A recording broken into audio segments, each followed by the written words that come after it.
slick. See that shit coming out of their ears? They can't fucking hear you. Cool it. She wants to fuck me. She wants my dick in or around her mouth. You think you can do this to me? You motherfuckers will be playing basketball in Pelican Bay when I get finished with you. Are you crying? No. Are you crying? Are you crying? There's no crying. There's no crying in baseball. You got to lick it before you kick it. You got to make it something wet before you stick it. Hey, you're my older brother, and I love you. But don't ever take sides with anyone against the family. Ezekiel 25:17. The path of the righteous man is beset on all sides by the inequities of the selfish and the tyranny of evil men. I'm gonna go last on this one because I believe this is the most toxic piece of cinema in the last 10 years. Not since Tyler Perry's first video effort has there been something this toxic or pollutionary to the black zeitgeist of the idea of love and family. We're talking about Sylvie'S Love, Amazon Prime's new vehicle starring Tessa Thompson, and forgive me if I say his name wrong, Nnamdi Asomugha. This is Kerry Washington's husband. Yes. This nigga finally got a job. I would like to call him Trey Songz because he looks like Trey Songz to me. And he had some very Trey Songz acts in this movie, but I will get to that later. Y'all want me to just go first? Yeah, go ahead. This movie is what is wrong with romantic comedies. We are to applaud. There was nothing comedy about this movie. No. But the idea of a romantic comedy. We are meant to applaud the indecisiveness of a woman. We have someone who was in a relationship, who was with somebody that she loves, who went off to handle his business, fight for his country, be a patriot. But this new man is so intriguing, and I love him, but I can't love him, but he loves me. But now he is doing what I told him to do by leaving me alone because I'm a spoken for woman. But now I'm upset because all of his attention is not on me. So I'm going to stop him from dating the girl in this horrible blonde wig. And then I'm going to keep this tight bob wig on me and just make it look horrible as I drag him along for years. And my dad, who was the sergeant in The Wire, who put on his old man weight so he's hard to recognize. Shout out to Lance Reddick. I'm going to run him crazy, and my light-skinned mama's going to not like him because he's a musician and he's a dreamer like my father used to be. I'm going to tell this man that after he kissed me when I told him to, the next day I told him not to do that was a one-time thing, it was a lapse in judgment, and when he goes about his life and finds his happiness, I'm going to seek out his happiness and destroy it. Why? Because she light-skinned. Because I'm a light-skinned and indecisive she-devil. And I want his happiness for myself. And then, you know what I'm going to do? I'm going to have his baby. And I'm not going to tell him nothing. I'm going to just leave it to my dark-skinned philandering cousin. So let's make her the villain. And let her run around the world organizing black people to vote in the 60s, which was unheard of. And I'm going to live out my dreams with this baby that I got some other man raising while I'm in this loveless marriage so he can be a token in an ad agency. This movie rubbed me the wrong way. Hey, you went to the bottom of the ocean, bro. Man, look. It was deep. So many wrong. We need to pass the collection plate, bro. There's so much wrong with this. 3 people in this movie, 4 people in this movie I love. Lance Reddick, Ron Funches, Tone Bell, and MC Light. I love y'all. MC Light? MC Light was Mickey. She owned the club. I don't even remember seeing her. She had a wig on. You couldn't tell it was her. Wow. Also, Jemima Kirky. She's famous from Girls. She played Gemma in Girls. The British lady, their manager. Genevieve. Gorgeous. I love her. This movie, from me, gets a popcorn. This movie is everything wrong with relationships. This movie is everything wrong with. Listen, Ndamukou's character did nothing but live his life. Who the fuck is that? Namde. I'm sorry. African football player. Sorry. My fault. Did I shouted out Sue, huh? Yes, My fault. He did nothing wrong, but he was penalized. He was penalized. Now he's Mr. Humphrey. Look back in penalized? Look back in the back. He was penalized? Yes, because she thought she was doing the right thing by not telling him about that baby. Because she knew he would have never went. He would have never went to Paris if she told him about that baby. So I'm gonna let you live your dream. I'm gonna shutter my dream. I'm gonna end up in a loveless marriage. I'm gonna leave him in the 60s, which is hard, but I'm a woman making my own way. Did she shutter her dream? She wanted him. But that wasn't her dream. Her dream was to be with him once she found him. Her dream was the job that she fucking got. So she didn't shutter her dream. Was her dream the job or was her dream the man? Her dream was the job. So then why she go to Detroit to get him? Did you not watch the fucking movie? I did watch the fucking movie. Did you miss the whole point of the fucking movie? I don't know. I'm really ready for you to give me the point of this movie because what I got from this movie was there's a scene in this movie that doesn't happen in most movies where you have the high-powered woman seeking a man. The point in the movie where he sits down to her and he says, they didn't want to hear my stuff. They said jazz is dead. They said the music is over. He said, what kind of man does that make me if I can't support you? And she said, I'll take care of it until you can get back on your feet. That conversation never happens in movies. So I will applaud the movie for that.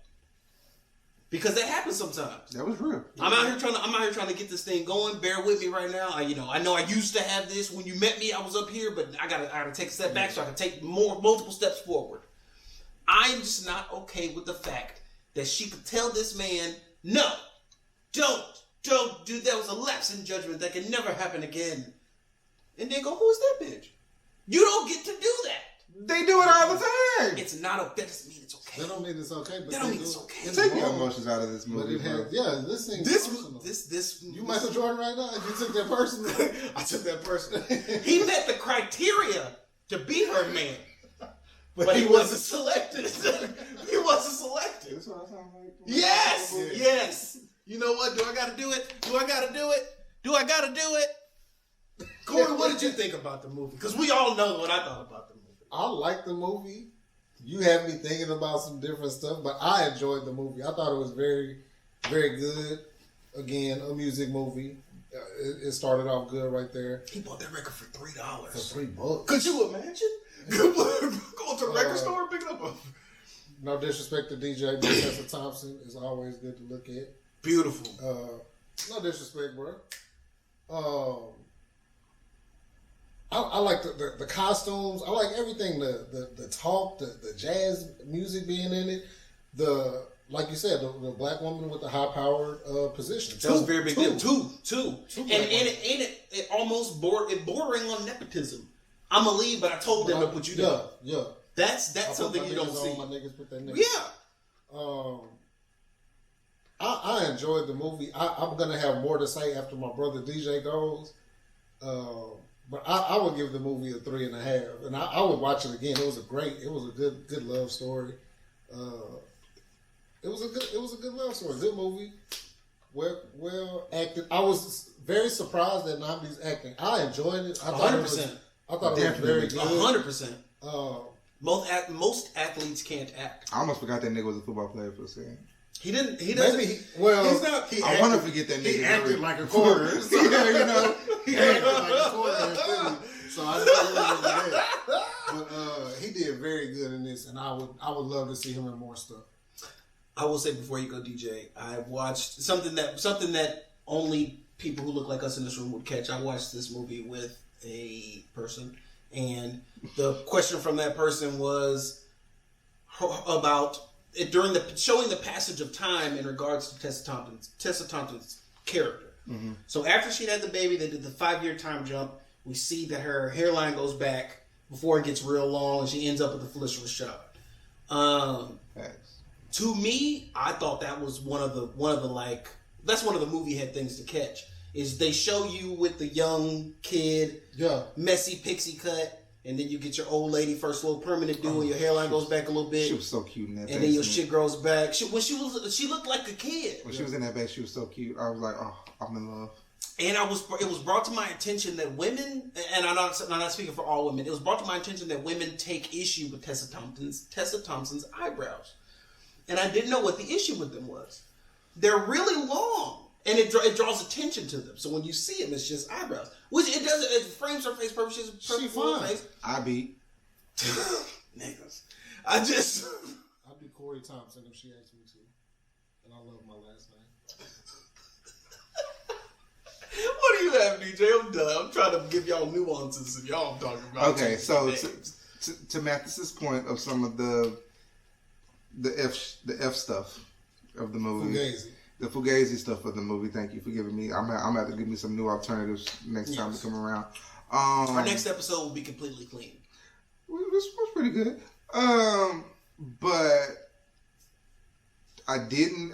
I was looking side-eye-ish when it was like the movie was about you going after this knowingly. Like, it was cute at first, like, oh, you little flirty. Love at first sight, I got you. But then once you go in there, you find out she is a taken woman, and you're still heavily pursuing said taken woman. I was like, oh, that's some fucking shit. And then I was watching it, and I was like, well, damn, like, she can't write the dude a letter and tell her, hey, I'm giving you your ring back. Who knows if the letter makes it? It'll be She support that. This is a conversation for a different time. Would support him being a fuck nigga? Yes. No, I didn't. But they're in love. But I said I side-eyed it in the beginning. Right. In the beginning. But so then what changed? But as it went along, I was like, they love each other though. You can't that right there. Love. That right there. No. She's not married yet. Okay. I'm a toxic person. And I feel like too, which is why I had no problem with him. I feel like if he would have stayed, where were they, in New York? Yeah. If he would have stayed in New York and homeboy would have came home, I feel like she would have broke up with him when he came home. I side-eyed for about 20 minutes. For about 20 minutes during that movie, I was extremely upset because I was sure that one of two things were going to happen. Mm-hmm. Spoiler alert. Either she had this baby, and when he came back, she was just like, oh, I'm pregnant. Congratulations. I hit it as soon as the day he came home, and now she's pregnant and have a baby, and he's raising this as his child. Or she had a 1950s. Oh, no. I knew he knew. I knew he knew. I didn't know that he knew. I figured because there's no way possible. But until she brought out the picture of the baby, I was like, she had a 1950s abortion, and she's never gonna be able to have kids, and that's gonna be a point of contention. Oh no. Or I knew from jump. I was like, oh yeah, he soldiered it up. He took it on chin. My another question is, Corey, you can speak to this. Now we have kids. We have girls now. Congratulations again. Are you using your dying breath to tell your daughter's jump off, your ex-employee, that's his baby? That he rocked with though. That's what I'm saying. That was your boy. Like, y'all were cool because and the thing is, I feel like her parents didn't stay together because he was so much like her father. Her dad was into music and he had dreams and y'all run his record store, but I want to fix things. I knew I wasn't gonna like her mother from the first minute. As soon as you saw her. No, I didn't even see her. When she said she does the etiquette school? The etiquette school, I said, oh, I'm not gonna like her. Yeah. Mm-hmm. I said, she's yep. That knocked her down right there. I said, oh yeah, she's about to be a bitch. Yeah. She's definitely about to be a bitch. I already knew. But man, look, I was on my couch curled up watching this shit, man. I told y'all before, nigga love crying shit. Did you shed a few to Sylvie'S love? I think I did. The movie was good. What part got you? And cause see, I almost thought, cause I got mad. No, I got mad because I don't like to keep track of how long the movie has left. And I knew I've been watching for a while. So I thought, cause some people like to be smarter than they need to be, I guess is how you might want to put it. And I thought they were going to avoid the happy ending just to say we avoided a ending you could see from a mile away. So when he was like, yeah, I don't want you, blah, blah, blah, I was like, and it looked, and they made it feel like that was the end. Mm-hmm. Like the movie was about to end, they're not going to be together. I was like, oh, these sorry motherfuckers. Mm-hmm. And then I was like, oh, you not going to, yeah, I did right about then. I was like, y'all not going to be together? What kind of shit is this? See, I was like, what the fuck? I was invested. Yeah. I was invested. So they looked like they wasn't going to be together. I probably shed some tears on that couch. I was up there on my blanket, watching this shit. I shed a thug tear, my nigga. That shit, That shit there was real. I fucked with it though, bro. And then like the whole thing about you would be upset if a chick never told you for sure that she had a child. That's an understatement. It is. I mean, but that shit happen way more often than you think. That's what made me. You got to take a step back and look at the dynamics and stuff. Like, look at we all make jokes about it in the black community, but your people die, and now Mr. So and So wasn't Mr. So and So. That was your dad, and your dad is your uncle, and your dad is like one of my partners from back in the day. And we just clicked. We was just cool, so he stayed around helping the bills, and he raised you like his own. I feel like she should have told him when spoiler alert, she should have told him when they saw each other that night. She did. Oh, she just showed him the picture. She didn't tell that nigga shit. She just showed the picture. She didn't tell him it was his. Okay. She didn't tell that nigga motherfucking thing. I don't think she ever would have told him. Honestly. I don't think so. I think she was just. She was just running about because she was willing to just let him go again. And I will say that the actual villain in this movie, is something that I think we all have done. When you go and you visit your cousins and you put 10 on 5. You go into a room full of people that your big cousin is cool with, and you go, Eric Gordy? Yeah. I know that dude, bro. Me and was just kicking it yesterday. Yeah. When that nigga if you ever need anything, bro, holla at me. I'll put you on. I didn't think you were going to come down here. Nigga, I asked you for a job. With a broom in his hand. I think he was going busy right now. That part killed me. And then they were yelling at the nigga. Get them clothes to the cleaners. Yeah. He's bottom of the barrel in Motown. He's the internist intern. I was like, oh yeah. But you tripping, bro.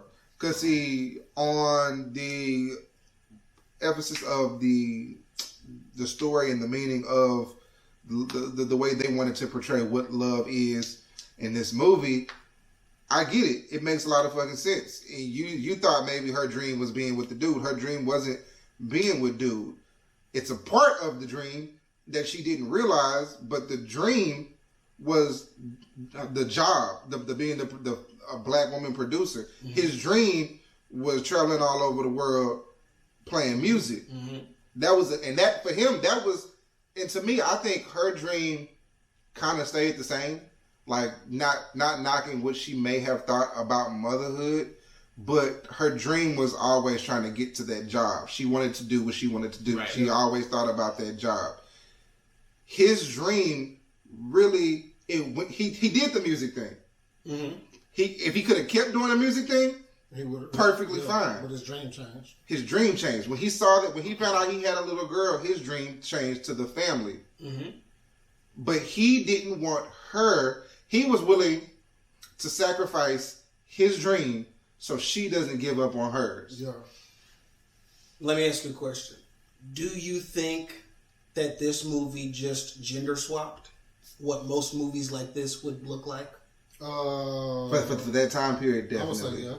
For any time period, really. Because I could see it happening in a present day time fleet, but nobody would be brave enough to do it. No, because it would get shat on.